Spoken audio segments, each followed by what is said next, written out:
Hi Bulldogs, it's Mrs. G from the Math Zone. Since we can't get together and play games, I decided I'd read you a story. I'm going to read to you The Monster Who Did My Math by Danny Schnitzling. The Monster Who Did My Math. There once was a time I was frightened by numbers. They scared me at school and they haunted my slumbers. My brain had some kind of allergic reaction to multiplication, addition, subtraction. My blood would run cold at the thought of division, and decimal points would put spots in my vision. But now I see math from a new point of view. This is my story. I swear it's all true. It was late on a Sunday and long past my bath. I'd waited all weekend to work on my math. I opened the book and my hands started shaking. My forehead was sweating. My stomach was aching. My vision went blurry. I wanted to run. If only, I cried, all this homework were done. The clock chimed a warning with 12 hollow tones. My spine began tingling. A chill froze my bones. Outside in the yard, lightning flashed with a boom, and creature took shape in my shadowy room. His horns were bright red and his cape midnight black, and his pencil-y fingers tapped. Clickety-clack. "Boo-hoo," growled the monster. "I'm feeling your pain. This awful arithmetic's draining your brain. Say hasta luego to multiplication. Forget your subtraction. Go take a vacation. It's fast and it's painless and all guaranteed. Just sign on the line and you'll get what you need." I signed as he sharpened his fingers and thumbs. He added the add-ins and figured their sums. He gave me my copy and raised one eyebrow. "Pay later?" he asked me, "or settle up now?" "Later," I answered. He laughed long and deep. In a flash he was gone and I went right to sleep. At school Monday morning, my homework was praised. The answers were perfect, my teacher amazed. My problems were solved in more ways than one, and no one but me could say how it was done. I looked at my homework that night, tons of graphing. I called for the monster. He couldn't stop laughing. "You kids of today are pathetic and lazy. Your minds are all mushy, your morals are hazy." He graphed all the points, then he figured my bill. "I'll pay later," I said, and he growled, "Yes, you will."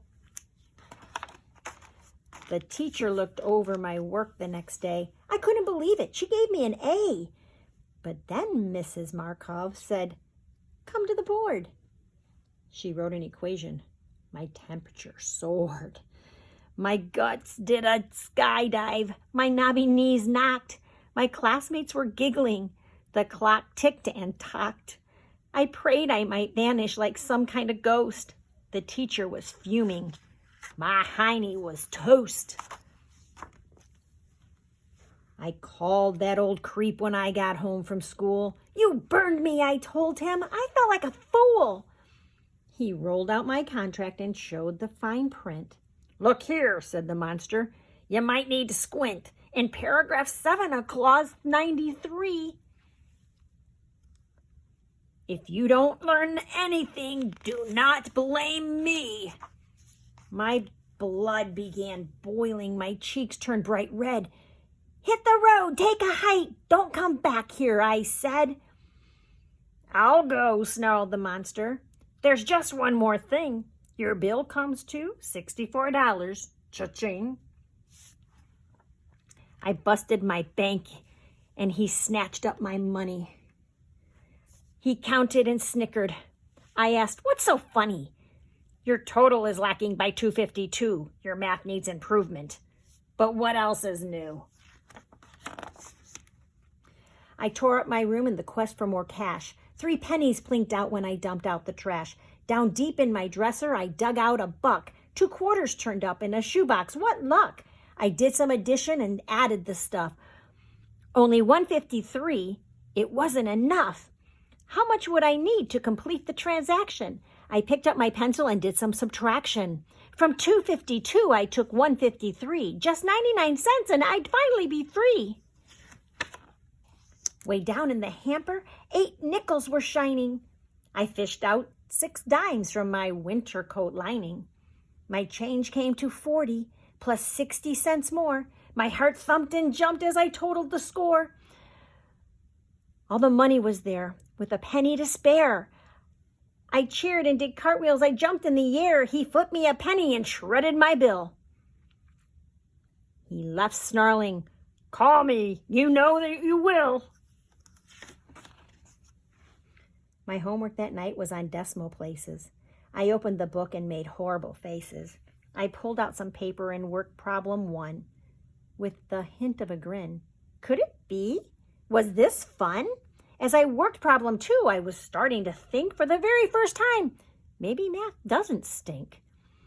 Then deep in the shadows, I sensed someone lurking. I knew who it was, so I kept right on working. "You need me," he bellowed. He thundered and roared, but the louder he got, well, the more I ignored. And while I was carefully writing and thinking, I couldn't believe it. The monster was shrinking. The more I kept working, the smaller he got, till he shrank to the size of a wee little dot. I glanced at the guy, just a minuscule speck. Then I looked at my homework and said, "What the heck?" I scooped him right up. I can still see his face. And I dropped him right down in a decimal points place, the point in the middle of 7.9. I smushed him down flat, and he stuck there just fine. I finished my homework and climbed into bed, remembering something the monster had said. If you don't pay up front, you'll pay later instead. And though that monster was far from a friend, and his service is one that I can't recommend, he did make a very good point in the end.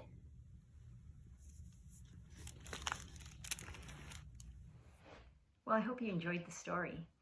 What I'd like you to do now is think of a special math activity that you did this past year. Once you come up with one, I want you to email your teacher and tell them that you enjoyed that activity, tell them why you enjoyed the activity, what made it special to you, and what you learned from it. I am sure hearing from you will make your teacher's day. I'll see you guys soon.